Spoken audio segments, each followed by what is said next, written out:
नमस्कार, स्वागत है आपका उत्तराखंड खबरनामा न्यूज़ में। हल्द्वानी में वनभूलपुरा और रेलवे अतिक्रमण का मामला बढ़ता ही जा रहा है। जहां 5 तारीख को होने वाली सुनवाई को लेकर लोगों में कुछ राहत है, वहीं लगातार हर राजनीतिक दल अपना डेलीगेशन लोगों से मुलाकात करने के लिए भेज रहा है, जिसके चलते हल्द्वानी में समाजवादी पार्टी के सांसद, विधायक आदि लोग वनभूलपुरा पहुंचे, जहां उन्होंने घर घर जाकर लोगों से मुलाकात की।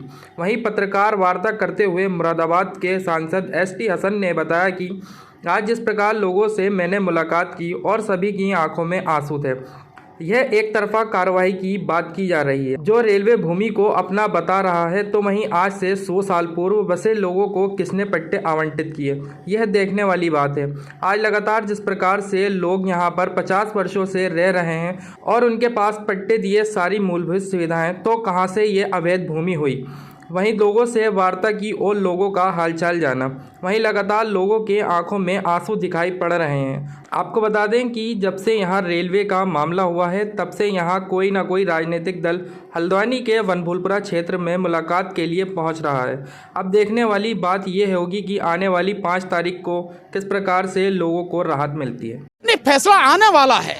जो फैसला एक तो आ गया हाई कोर्ट का, दूसरा फैसला सुप्रीम कोर्ट का आने वाला। मुझे उम्मीद है कि सुप्रीम कोर्ट न्याय करेगी। नहीं, बिल्कुल कानूनी। ये जो लोग यहाँ रह रहे हैं, ये जमीन इनकी है, ये घर मकान इनके हैं। ये सारे बार बार मैं इस बात को कह रहा हूं कि आप देखें कि बिजली कनेक्शन किसने दिए? सरकार ने।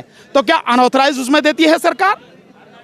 इन लोगों की जमीन फ्री होल्ड करी, क्या अनऑथराइज में करती है फ्री होल्ड? इन लोगों के यहाँ सड़क बनाई है, अनऑथराइज में बनाती है। सीवर लाइन डाली है, अनऑथराइज में डालती है। इनके पानी के कनेक्शन दिए हैं, अनऑथराइज में है। वो गैस के कनेक्शन दिए, अनऑथराइज में है। ये यहाँ के वोटर हैं, यहाँ के काउंसलर वाले जो चुनाव होते हैं उसमें भी वोट डालते हैं, यहाँ के विधायक के चुनाव में वोट डालते हैं, यहाँ पे सांसद के चुनाव में भी वोट डालते हैं। क्या ये सारे अनऑथराइज हैं? तो इसका मतलब ये हुआ कि यहाँ से विधायक चुन के गया वो अनऑथराइज है, इलीगल। हटाओ उसको।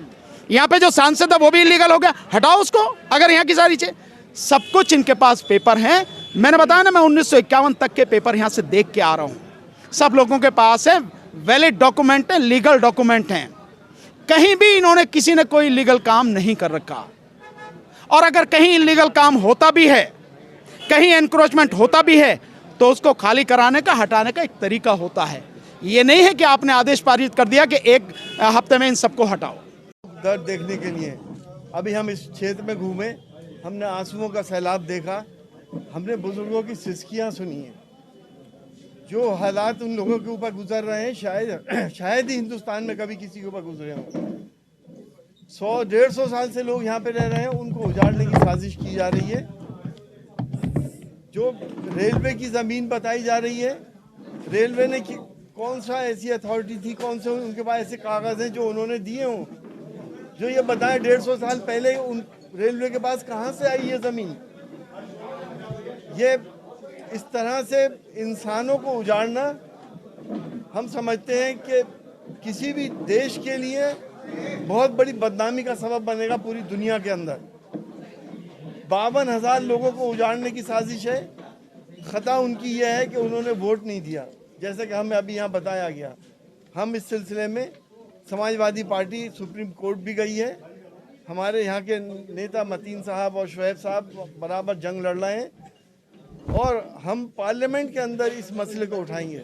हमें ज़रूरत पड़ी तो इन लोगों की डेलीगेशन हम रेल मंत्री जी से मिलवाएंगे और प्रधानमंत्री जी से भी इस सिलसिले में बात की जाएगी। सुप्रीम कोर्ट का फैसला अगर इनके हक में आता है कोई बात नहीं है, अगर इनके खिलाफ आता है तो कम से कम राज्य सरकार में इतनी इंसानियत होनी चाहिए कि गरीबों को ना उजाड़ें, इनको रेगुलराइज करें।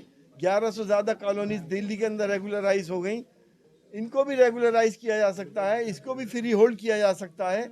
लेकिन ये उजाड़ने की जिद छोड़ दे राज्य सरकार और इन लोगों को आंसू पोंछे। अभी तक हमारे ये बात संज्ञान में नहीं आया था। सरकार समाजवादी की नहीं थी, पार्लियामेंट की बात हो रही है। पार्लियामेंट में हाँ, तो वो बीजेपी की सरकार थी और हमारे संज्ञान में ये अब आया है।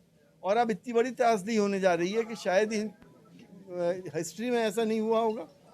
आप अपने दिल से पूछिए, आप लोग अपने दिल से पूछिए, क्या ये इंसाफ हो रहा है? क्या आंखों की शर्म भी खत्म हो गई है? इंसानों की हमदर्दी बिल्कुल ही खत्म हो गई है। जमीन इंसानों के लिए होती, इंसान जमीन के लिए नहीं होता। कोई ना कोई सूरत, मुझे पूरा यकीन हैगा कि यहाँ के मुख्यमंत्री जी कोई ना कोई सूरत निकालेंगे और इनके आंसू पोंछेंगे। देखिए, जाहिर सी बात है कि पक्ष ठीक से नहीं रखा गया। जिस तरह से हम लोग मुकदमा हारे हैं अदालत के अंदर, हाई कोर्ट के अंदर, लेकिन सवाल इस बात का है कि इंसानों को कानून की लकीरों के बीच में बंद मत करो। कोई ना कोई सूरत ऐसी निकालो कि ये बेकसूर गरीब इंसान अपनी ज़िंदगी जी सके और अपने बच्चों को पाल सके।